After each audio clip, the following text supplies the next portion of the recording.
yang mau naik. Selamat malam Romo. Yo, selamat, Per. Per. Dari mana, Frater, atau dari mana? Ini masih dengan pasok yang sama Romo, hanya orang hilang yang cari jalan keluar. Yo? Iya Romo. Saya izin bertanya Romo. Yo, silakan. Saya kan udah 4 bulan jadi Katolik ya. Selama 4 bulan ini cukup banyaklah yang saya tuai pro kontra dari pihak keluarga saya Romo. Soalnya keluarga saya itu 99,9% Protestan, dan Protestannya ini berbeda-beda, satu sama lain saling menyesatkan gitu. Wow, Jadi saya mikirnya saya mikirnya gini Romo, semisal ada acara keluarga gitu, saya sikap sebagai Katolik itu harus bagaimana Romo? Soalnya ada abang saya, mereka itu membakar ulos, menolak adat istiadat gitu, dan ada juga keluarga yang menerima adat istiadat begitu Romo. Sikap sebagai Katolik lah gitu Romo. Penuh kasih. Tidak menolak adat seperti Santo Paulus. Menggunakan adat untuk menjelaskan kehadiran Allah di tengah situasi. Di dalam Kisah 17, Santo Paulus menjelaskan bagaimana benih-benih tentang Tuhan itu hadir di tengah-tengah budaya masing-masing. Kisah 17 ayat ke-18, ginting. Kisah 17 ayat 18, dan juga beberapa ahli pikir dari golongan Epikuros dan Stoa bersoal jawab dengan dia, dan ada yang berkata, apakah yang hendak dikatakan si Peleter ini? Tetapi yang lain berkata, rupa-rupanya ia adalah pemberita ajaran dewa-dewa asing. Oke. Sebab ia... Sekarang ayat 23. Ayat Bukankah dia 23? itu pemberita ayat dewa-dewa asing. Sekarang Santo Paulus melihat altar-altar orang Yunani. Sebab ketika aku berjalan-jalan di kotamu dan melihat-lihat barang-barang pujaanmu, aku menjumpai juga sebuah mezbah dengan tulisan, kepada Allah yang tidak dikenal. Apa yang kamu sembah tanpa mengenalnya, itulah yang kuberitakan kepada kamu. Tahan dulu. Kepada Allah yang mungkin kamu tidak kenal itulah yang kuberitakan kepada. Inilah yang kita namakan inkulturasi. Masuk melalui pintunya kultur tanpa menghilangkan kultur itu dan mengevangelisasi kultur itu. Apa yang kamu sembah tanpa mengenalnya, itulah yang aku wartakan kepadamu. Sekarang ayat 28, Paulus menggunakan kearifan lokal untuk menjelaskan tentang Allah dari perspektif mereka sendiri. Sebab di dalam Dia kita hidup, kita bergerak, kita ada, seperti yang telah juga dikatakan oleh pujangga-pujanggamu. Seperti yang telah dikatakan oleh pujangga-pujanggamu. Sekarang Paulus masuk ke dalam evangelisasi. Lanjut. Orang Yunani berpikir seperti ini, tetapi Paulus tanpa merubahnya itu, dia masuk dan untuk mengevangelisasi. Apa kata Paulus selanjutnya? Sebab kita ini dari keturunan Allah juga. Karena kita berasal dari keturunan Allah, kita tidak boleh berpikir bahwa keadaan ilahi sama seperti emas atau perak atau batu, ciptaan kesenian dan keahlian manusia. Bayangkan, Ever, kalau Yesus itu anti anggur, anti pesta, kenapa dia ubah air jadi anggur? Itu kan ke kultur manusia, minum, mabuk, anggur, apa semua, Yesus, kenapa kau ubah air jadi anggur? Kan itu kan kultur manusia.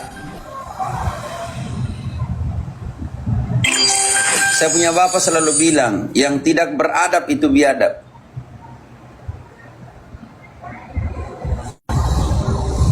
Paulus yang menggunakan kearifan lokal pujangga-pujanggamu yang mengatakan itu, saya menggunakan itu untuk menjelaskan tentang Allah yang saya wartakan kepada kalian.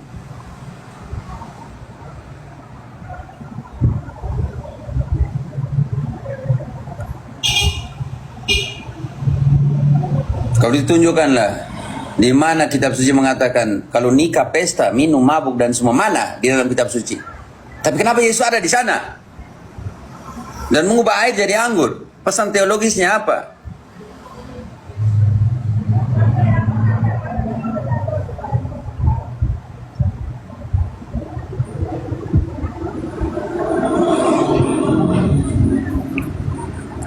Coba engkau tanya mereka, kenapa Yesus pergi ke perkawinan di Kana kalau begitu?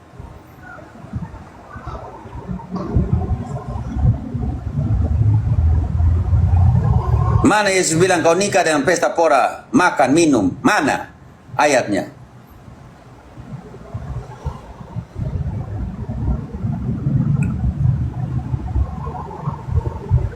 Begitu Efer. Iya Romo ya. Jadi maaf Romo sedikit ya. Yang paling disangkal itu dari pihak abang saya yang dari karismatik itu seperti tortor Batak itu kan ya menyatukan kedua tangan seperti ibarat katanya seperti menyembah gitu Romo. Itu kan kita menyembah kepada ya pihak keluarga seperti paman kita gitu Romo. Itu katanya menyembah gitu Romo. Nggak bisa gitu. Oh, nggak bisa. Oke, satu Raja-Raja 2 ayat 19. Kalau itu salah ini Salomon ini. Raja Salomon ini paling kurang baik lagi menurut karismatik. Karena apa? Karena ini Raja Salomon buat apa? Gitu. 1 Raja-Raja 2 ayat 19. Batsheba masuk menghadap Raja Salomo untuk membicarakan hal itu untuk Adonia. Tahan dulu. Batsheba adalah mamanya Raja Salomon dari istri Uria. Daud selingkuh dengan istri Uria dan kirim Uria ke medan tempur dan mati Uria di medan tempur. Daud minta ampun kepada Tuhan Allah, mengaku dosa kepada Allah tapi melalui Nabi Nathan. Sekarang Salomon jadi raja. Yang masuk menemui Salomon ini adalah ibu raja, Ratu Batsheba namanya. Sekarang dia pergi untuk membicarakan persoalan orang lain. Lanjut. Lalu bangkitlah raja mendapatkannya, serta tunduk menyembah kepadanya. Wih, salah besar sekali di sini. Engkau dengar Efer? Salomon buat apa? Menyembah kepadanya Romo. Tunduk dan menyembah kepadanya. Nyanyi siapa ini? Jok Mama? Batsheba. Iya Romo.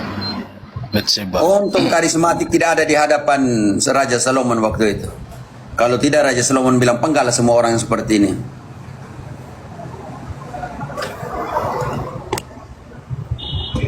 Baca kembali ayat itu untuk karismatik. Sebesar Raja Salomon buat di hadapan mamanya apa? 1 Raja-Raja 2 ayat 19. Batsheba masuk menghadap Raja Salomo untuk membicarakan hal itu untuk Adonia. Lalu bangkitlah raja mendapatkannya, serta tunduk menyembah kepadanya. Kemudian duduklah ia di atas tahtanya, dan ia menyuruh meletakkan kursi untuk bunda raja, lalu perempuan itu duduk di sebelah kanannya.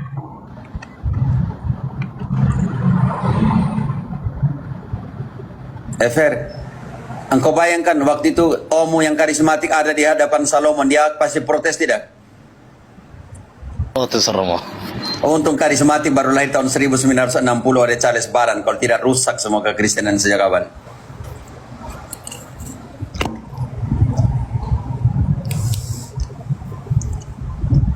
Dia tidak boleh cium istrinya karena juga mencium juga larang, nanti itu artinya menyembah.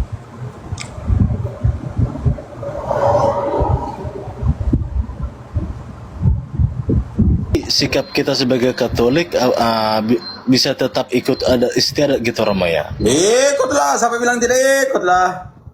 Tapi engkau masuk melalui pintunya budaya dan keluarkan konsepmu melalui pintunya Kristus. Oke? Romo. Sebab penghakiman tanpa belas kasih akan diberikan kepada mereka yang tidak berbelas kasih. Yakobus 2 ayat 13.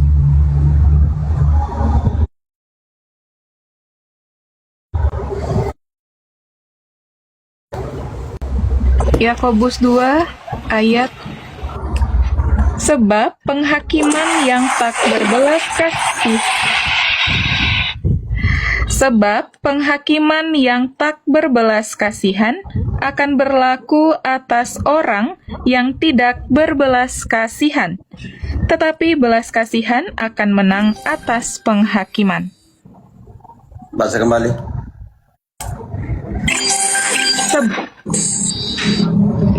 Sebab penghakiman yang tak berbelas kasihan akan berlaku atas orang yang tidak berbelas kasihan, tetapi belas kasihan akan menang atas penghakiman.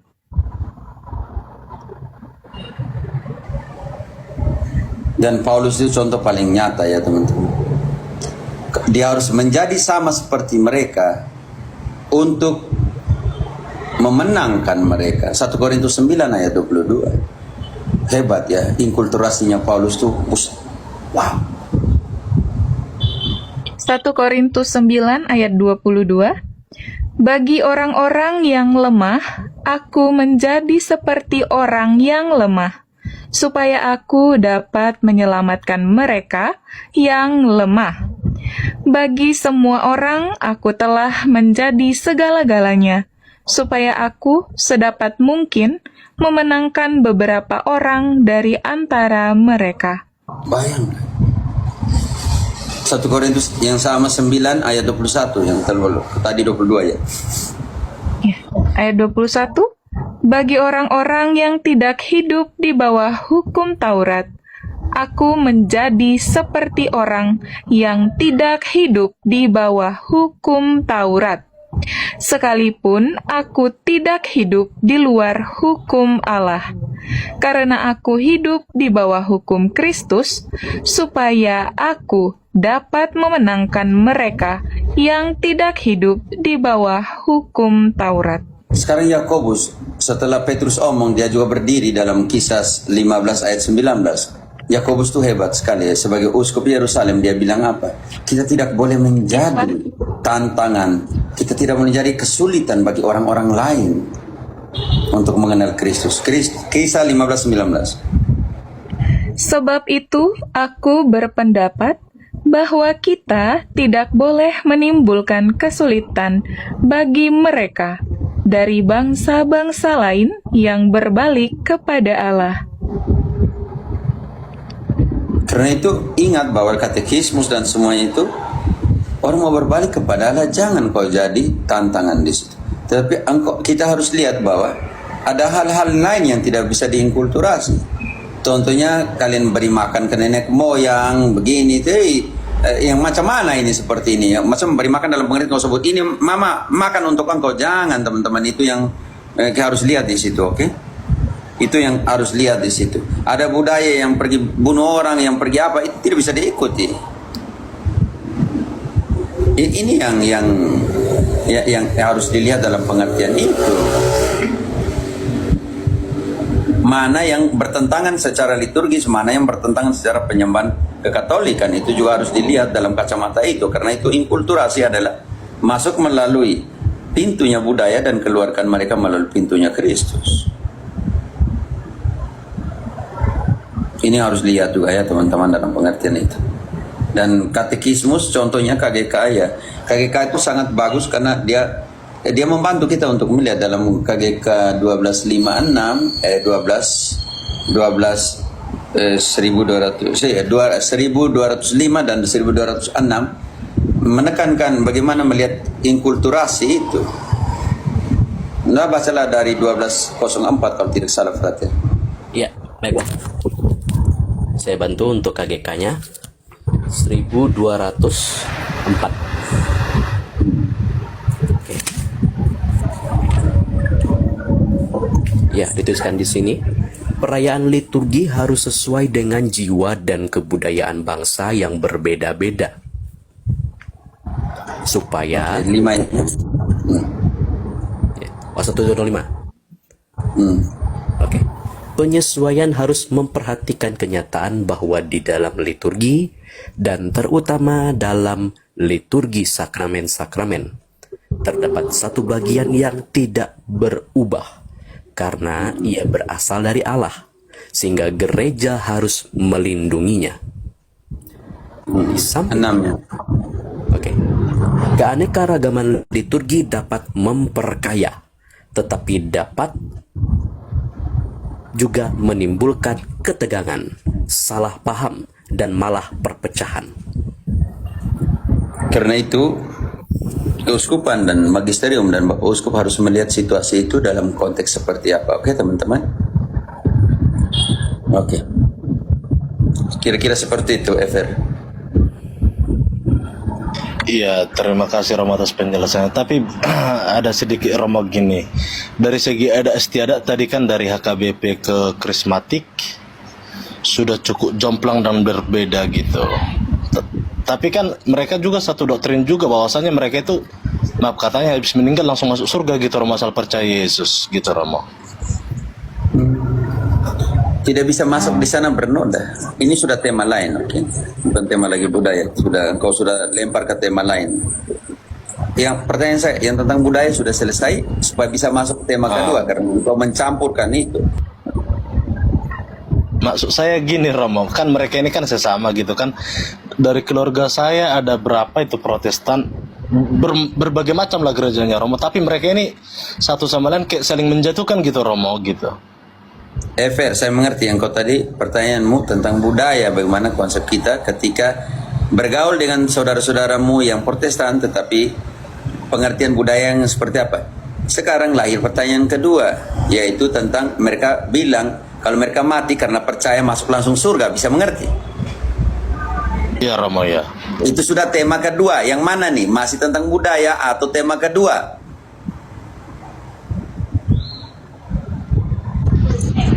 Jadi maksud saya gini Romo, itu doktrin itu termasuk doktrin apa gimana? Iya, gitu. iya, Jadi saudaraku, saya sudah mengerti sekali. Maksud saya, engkau tentang budaya tadi, partisipasi dalam kegiatan budaya tadi, engkau sudah mengerti atau belum? Supaya masuk ke tema kedua yang barusan engkau datang. Jelaskanlah. Dan bisa jelaskan, mungkin Bapak kurang mengerti ini. Kalau masalah budaya tadi saya ya sudah mengerti bahwasanya kita harus tetap ikut tradisi. Sudah tutup gitu, dulu Romo. itu. Maksud saya tutup dulu itu tema. Engkau sudah masuk ke tema kedua, yaitu mereka bilang mereka mati masuk langsung surga karena mereka hanya percaya. Selesai. Itu yang tema sudah kedua, bukan tema budaya lagi. Itu yang saya maksudkan dulu. Selesaikan satu supaya lompat ke yang kedua, yang baru. Iya Romo. Tidak tahu teman-teman mungkin. Tadi kan dia sudah lempar tema kedua, maksud saya. Iya, dia mau masuk ke tema kedua ini, Romo. Makanya saya tanya tema pertama sudah selesai, kita selesaikan, tutup dulu tema pertama. Itu yang saya maksudkan dulu. Kalau masalah tema budaya tadi ya saya sudah mengerti Romo bahwasanya kita tetap ikut budaya gitu Romo. Nah, ya maksud saya engkau berikan pernyataan seperti itu supaya saya tanya masih ada tema yang lain baru engkau omong itu. Tahan dulu di sini. Sekarang saya saman dulu. Usman, halo Usman. Tadi minta naik. Usman.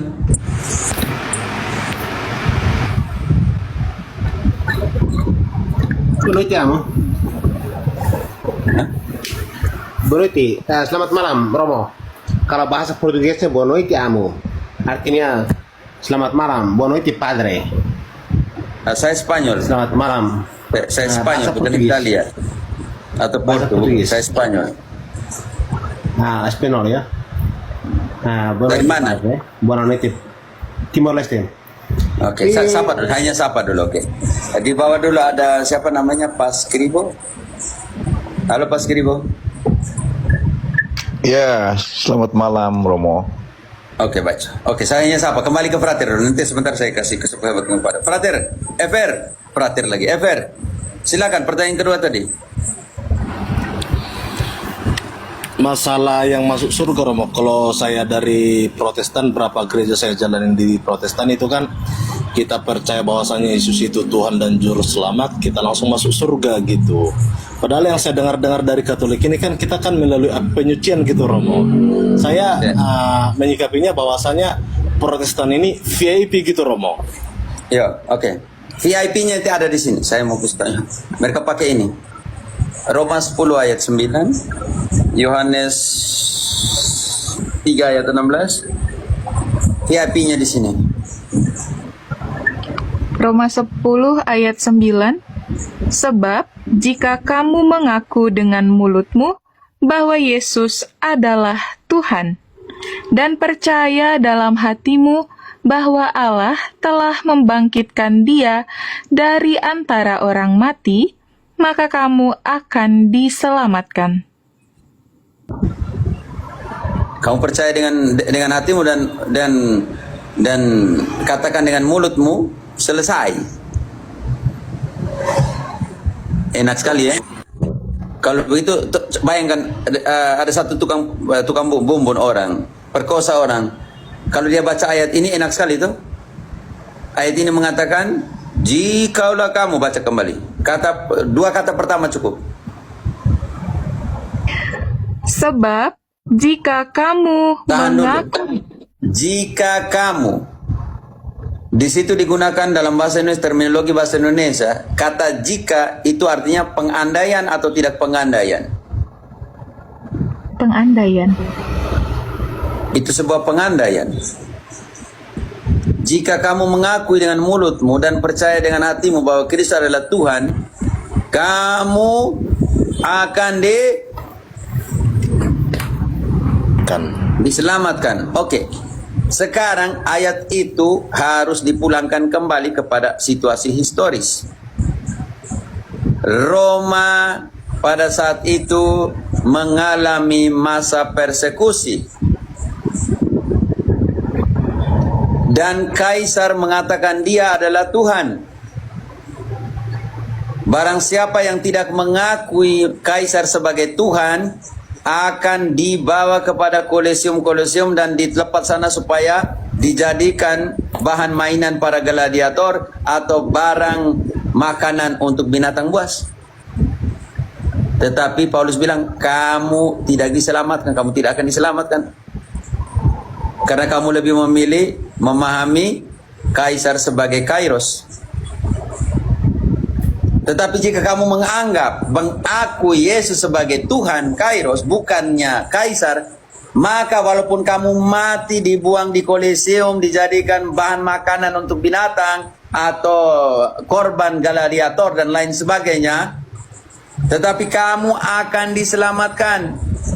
Ini yang tidak dimengerti oleh Protestan. Suka-suka tafsir lurus. Mute-kan dulu yang belum mute itu. Tolong, Usman, kau mute-kan dulu.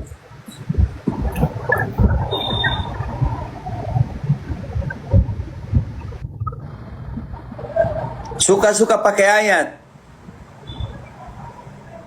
Ayat mana? Iya, mereka pakai Yohanes 3 ayat ke-16. Suka-suka mereka punya. Yohanes 3 ayat 16. Karena begitu besar kasih Allah akan dunia ini, sehingga Ia telah mengaruniakan anaknya yang tunggal, supaya setiap orang yang percaya kepadanya tidak binasa, melainkan beroleh hidup yang kekal. Enak yang percaya selesai, sudah. Tapi Santo Paulus bilang, yang percaya kepada dia harus berusaha lebih, berjuang lebih. 1 Timotius 4 ayat ke-10.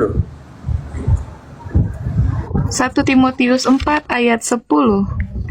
Itulah sebabnya kita berjerih payah dan berjuang, karena kita menaruh pengharapan kita kepada Allah yang hidup, Juru Selamat semua manusia, terutama mereka yang percaya. Mereka yang percaya harus berjuang dan berusaha lebih. Pulang kembali kepada mereka yang percaya tadi. Enak-enak tidak berjuang. Baca ayat 16 tapi lupa ayat 21. Kembali ke Yohanes 3:16. Lupa baca ayat 21-nya. Maksudnya yang percaya ini harus berjuang dan berusaha lebih. Yohanes 3 ayat 16. Karena begitu besar kasih Allah akan dunia ini, sehingga Ia telah mengaruniakan anaknya yang tunggal, supaya setiap orang yang percaya kepadanya tidak binasa, melainkan beroleh hidup yang kekal. Lupa ayat 21. Bacanya ayat itu, tutup ayat 21, tidak mau dibaca. Ayat 21, tetapi barang siapa melakukan yang benar, ia datang kepada terang, supaya menjadi nyata bahwa perbuatan-perbuatannya dilakukan dalam Allah. FR, tukang bumbun perkosa orang masuk surga di situ. Dari pernyataan itu tidak, Romo. Tapi dari segi mereka yang Protestan, Saya tahu selama ini di Protestan VIP, Romo, langsung, Romo. ya langsung. Tapi walaupun mereka jahat, ini bayangkan. Baca kembali 21 untuk VIP itu. Tetapi barang siapa melakukan yang benar, ia datang kepada terang, supaya menjadi nyata bahwa perbuatan-perbuatannya dilakukan dalam Allah. Percaya tapi bumbun orang, percaya tapi maki orang, hujatin orang, percaya tapi potong orang punya video, framing, ad hominem. Bagaimana perbuatan benar di dalam Allah? Dan bilang mereka hanya percaya masuk surga. Kan jadi lucu. Mereka pikir masuk surga VIP, ternyata mau masuk surga tidak bisa bernoda. Wahyu 21-27. Wahyu 21 ayat 27. Tetapi tidak akan masuk ke dalamnya sesuatu yang najis, atau orang yang melakukan kekejian atau dusta. Tetapi hanya melakukan dusta, kekejian, masuk surga, suka-suka. Pokoknya jadi Protestan masuk surga, Katolik tidak bisa masuk surga. Karena Protestan hanya percaya masuk surga. Dalam kitab suci dan Katolik bilang percaya dan perbuatan, iman dan perbuatan. Tidak bisa masuk surga masih bernoda. Suka-suka saja mereka bilang. Ambil Yohanes 3:16, lupa ayat 21. Bahwa perbuatan harus benar. Enak-enak VIP. Suka-suka. Di situ Wahyu bilang 21-27 sangat jelas mengatakan tidak bisa masuk surga masih bernoda. Karena itu butuh apa untuk memurnikan? 1 Korintus 3 ayat 13-15. 1 Korintus 3 ayat 13-15. Sekali kelak pekerjaan masing-masing orang akan nampak, karena hari Tuhan akan menyatakannya, sebab ia akan nampak dengan api, dan bagaimana pekerjaan masing-masing orang akan diuji oleh api itu. Jika pekerjaan yang dibangun seseorang tahan uji, ia akan mendapat upah. Jika pekerjaannya terbakar, ia akan menderita kerugian, tetapi ia sendiri akan diselamatkan, tetapi seperti dari dalam api. Enak-enak tuh mereka. Yang keluarga yang karismatik tuh enak-enak VIP. Di situ semua pekerjaan kita akan melalui api. Kalau bertahan ya masuk langsung surga. Kalau tidak bertahan ya rugi. Rugi artinya belum bisa masuk langsung. Harus diuji lagi. Tapi akan diselamatkan. Tapi seolah-olah dari dalam api. Coba engkau baca ayat ini untuk engkau punya saudara-saudara yang karismatik. Bagaimana mereka tafsirkan ayat ini? Itu omong tentang akan, bukan omong yang sudah.